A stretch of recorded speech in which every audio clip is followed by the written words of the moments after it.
Hello, fellow RoboCapitals. Hope you're well. So we have a brand new hedge fund manager coming out and talking about the AI bubble, which begs the question, could this be the next dot-com blow up? Now, I know what a lot of you are saying right now, George, no, it's not, because all these great companies, they have massive amounts of earnings. Yeah, but their earnings are just going around in a circle, number one. And number two, it doesn't mean that the revenue they are creating, even with the circle jerking, if you want to call it that, equals the or justifies the amount they have to spend.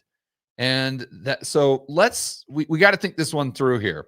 And let's go first into an article from Bloomberg talking about a recent interview with David Einhorn. And he outlines the math, and the math just doesn't work. It doesn't work. And then you have to also ask the question, okay, with this S&P 500 being a weighted index, well, if NVIDIA is 8% of the S&P, and if that goes down, then what happens to the S&P? What percentage of the S&P's gains this year actually come from NVIDIA, which is possibly a ticking time bomb? And by the way, for the viewers right now, quick trivia question. Do you know who replaced Enron in the S&P 500? Josh, do you know this one? I do not. Who do you think, give it a guess, who do you think replaced Enron in the S&P 500 when they blew up in 2001? And I have no, like an oil company? No, that would be NVIDIA. Oh, really?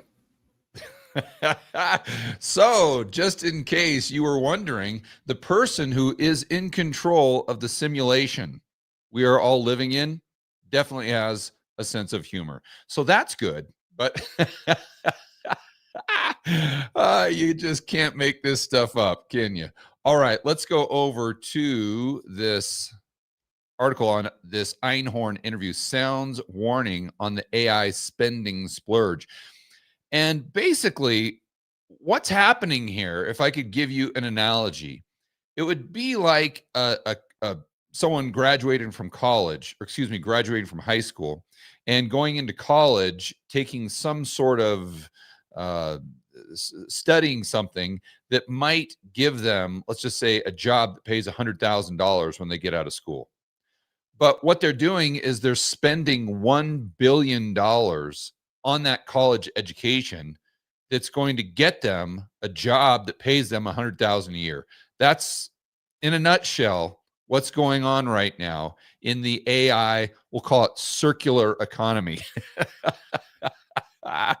Here we go. Einhorn cautioned that unprecedented amounts of spending on AI infrastructure may destroy vast amounts of capital, even if the technology proves itself transformative, which I'm sure it will be. I mean, there's no bigger proponent of AI out. Oh, maybe there is, but I'm a huge proponent of AI, and I think it's going to really change the way we live. And I think it's going to be fantastic for productivity, assuming the government doesn't get in the way, over the next 5 to 10 years. But that doesn't mean that you can make money from it. That doesn't mean that these companies like OpenAI can make money.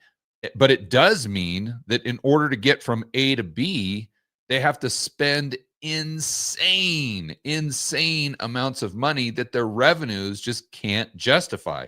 Just like the college student going in and majoring in a degree that might give them $100,000 a year in revenue, but yet paying $1 billion for the college education. Exactly what's going on here. So Greenlight Capital founder said trillion-dollar build-out by companies overall, such as Apple, Meta, OpenAI, is so extreme that eventual returns are highly uncertain. In other words, almost impossible. That's what he's saying right there. And look, you could be the biggest fan of AI on the planet, but you have to admit that the math don't work. While he expects AI will ultimately surpass today's bullish forecasts, and what he's talking about here is AI's contribution to society, not necessarily how much revenue it's going to produce. He questions whether spending $1 trillion a year or 500 billion a year will deliver good outcomes for the firms making those investments. And by the way, it's not like, at least for the next, it is true that things will get more efficient, so they'll likely have to spend less. But over the next, let's just say 5 years, let's say they have to spend $1 trillion a year. And by the way, every single year, these GPUs are basically obsolete. So they have to spend it over and over and over and over and over again. It's not like building a factory where, okay, you've got your factory to manufacture cars, and you're probably not going to have to build a new factory for whatever, 10 years, 20 years. You might have to upgrade the factory, but you're not going to have to build a brand new one. Where with this stuff, it's like a disposable razor that you're paying $1 trillion a year for. And the problem is you got to pay $1 trillion, but you ain't making $1 trillion from AI. And like every other commodity, it's just a race to the bottom as far as price. So let's keep going. The numbers that are being thrown around are so extreme that it's really, really hard to understand them, Einhorn says. I'm sure it's not zero, but there's a reasonable chance that a tremendous amount of capital destruction is going to come through this cycle. In other words, these stocks are going to get smoked. And if these stocks get smoked, what happens to the S&P 500? Because there's such a large portion of the S&P 500. More on that in just a moment. And then you have to ask yourself, if the S&P 500 comes down, what happens to the U.S. economy? Because the economy is propped up by these asset prices. OpenAI's Sam Altman has said he wants to spend trillions on infrastructure over the not very distant future. Trillions on infrastructure.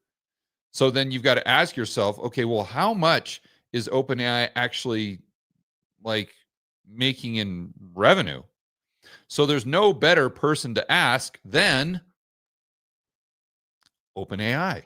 So let's go over, we're going to come back to this article, but let's go over to ChatGPT himself or herself or whatever you want to call Mr. ChatGPT. So I asked Mr. GPT, how much will OpenAI have to spend on data centers per year? And so it's probably, this year or next year, Sam Altman probably wants to spend $1 trillion, according to his own words. But moving forward, ChatGPT said bottom line estimate here, maybe longer term, $50 to $100 billion a year or more.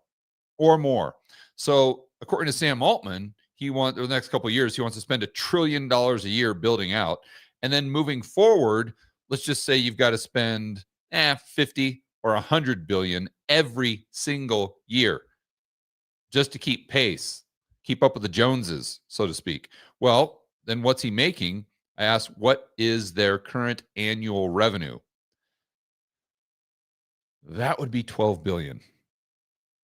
So 1 trillion a year in spending just on CapEx, by the way, and 12 billion in revenue. Yeah, that's a bit of a spread. That is a bit of a spread.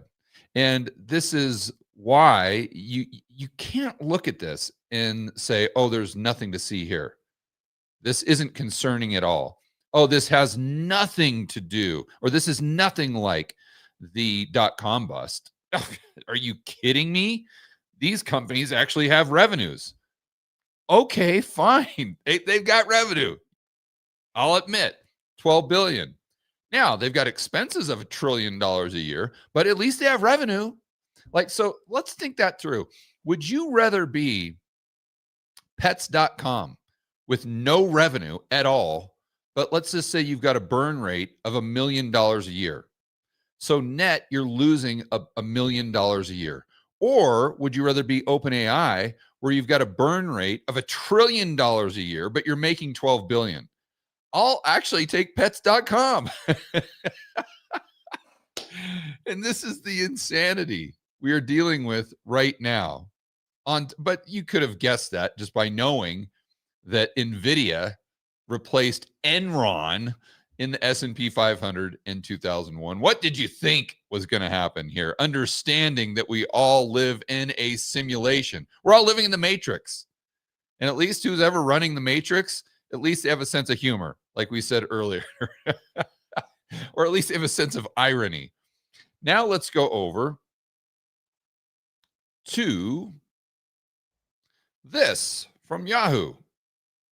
Because I think a lot of people that have 401ks, they have, the majority of their purchasing power or their retirement is dependent on their 401k, or they're just doing the smart thing by investing in an S&P index fund.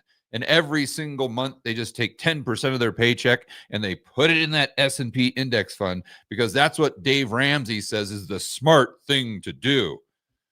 Okay, and I think those type of people, they look at NVIDIA and they're like, yeah, so what? It's in a bubble. Okay, whatever. So NVIDIA goes down. I don't even own NVIDIA. Duh. I own the S&P 500 index fund. So if NVIDIA goes down, like, who cares? Doesn't impact me. And obviously, I'm saying that kind of jokingly, but I think that's not an inaccurate description of the average retail investor. That they don't even understand that A, NVIDIA is part of the S&P 500, but B, how much NVIDIA impacts their portfolio, even if they don't actually own NVIDIA. So look at this. NVIDIA alone accounts for more than a third of the S&P 500's gains this year. And it's a big risk for investors. Now, you may be saying to yourself, well, George, wait a minute. Whoa, time out. If OpenAI and all these AI companies have to spend $1 trillion a year just on stuff, on CapEx, isn't most of the stuff they're going to buy coming from NVIDIA? So wouldn't that benefit NVIDIA? I mean, if anything, this is bullish. No, let's remember the fact that they have $12 billion of revenue. So if they have $12 billion of revenue, where are they going to get the $1 trillion they need to give to NVIDIA? And if NVIDIA is only going to get 12 billion as opposed to 1 trillion, meaning the 1 trillion is what's baked into the price, then what's going to happen to their share price when reality sets in? And then what's going to happen to the S&P 500? What's going to happen to people's 401ks? And what's going to happen to the K-shaped economy that we have? The K-shape is the people with asset price, or the people with assets. They're doing all the spending, and that's propping up the economy. And everyone on the lower part of that K, they're in recession. To them, it feels like a recession. They're having a hard time putting food on the table or a roof over their head. Okay, well, if the K component, the uptick, or whatever you want to call that, the upside of the K, if that goes to where now all of a sudden it's like an H economy, it's not a K economy. So it's not like this anymore. Now it's just like this, where everyone's like that, because the upper part of the K is now pointed down because NVIDIA tanks, because they don't have as much, they don't have a fraction of the revenue, because these AI companies aren't making any money. They don't have enough money to pay them. And you say, oh, George, well, there you go again. Fear mongering. This is not a problem for AI or NVIDIA, because NVIDIA is just going to give OpenAI the $1 trillion they need to give NVIDIA the $1 trillion. And problem solved. Problem solved right there. There you go. There you go. So go ahead and just buy a triple X leverage NVIDIA fund. This is the insanity. So for anyone out there that says, oh, this is nothing like the dot-com bubble, I would, in a way, I'd agree. I think it's way worse, because at least those companies with no revenues, at least they were only losing millions of dollars per year. I mean, Altman and OpenAI, they're talking about losing trillions of dollars per year. Who cares if they have revenue? So we could very well see over the next maybe year and a half, that this recession that the yield curve has been predicting for quite some time turns out to be maybe just a balance sheet recession, where we just have asset prices go down. Now, how would that impact the economy? I think that's a completely different story. I mean, can we have a balance sheet recession without a massive economic recession that impacts the real economy, unemployment rate spiking, all the things that we saw during the GFC? Although it wouldn't be a financial crisis, it wouldn't be a global financial, well, it wouldn't be a collapse, let's say. But would it still have the exact same effects when you look at the overall metrics or the data points that we saw during the GFC? In other words, unemployment rate going to, let's say, 10%. At the end of the day, if the unemployment rate goes to 10%, if you're one of the people that are unemployed, does it matter if it's just a balance sheet recession or if it's a GFC? I don't think so. You're still unemployed. And so I think these are the questions that we really have to ask. Now, that said, could this continue on? Could it continue on indefinitely? No. Can it continue on for a lot longer than anyone can even imagine? Absolutely. Absolutely. And can the bubble get twice as big? Absolutely, it can. For sure, for sure, for sure. But these are the exact same types of, let's say, financial engineering practices that we saw that took down Enron to begin with. And now NVIDIA is doing something, maybe not the exact same, but extremely, extremely similar. And I think they call this vendor financing or something like that. And it was the same type of stuff when you were, I mean, for those of you who are younger, you probably don't remember this, and I really wasn't paying attention back then either. But during the dot-com and during Enron, during that whole blow up, it was like no one could really figure out what was going on with Enron. They're just like, oh, trust us. This is the future. We've got this black box and it just creates all this money, and just don't even worry about it. Just buy our stock. And it's very similar to the type of narrative that you hear around AI, and especially, more recently, what's coming out about their circular economy practices and the way that, whether it's inadvertent or not, how they're propping up their share price and increasing their share price massively by just round tripping the same dollars. And that usually that doesn't end well. So this is something we've really got to pay attention to. And how this math fixes itself, I don't know. The only way for this math to continue to work is if you have investors continually finance these losses and continually finance the delta between 12 billion and $1 trillion. So where's that money going to come from? I mean, you could say it might come from passive. Okay, but now all of a sudden, what if we get an uptick in unemployment and we get, instead of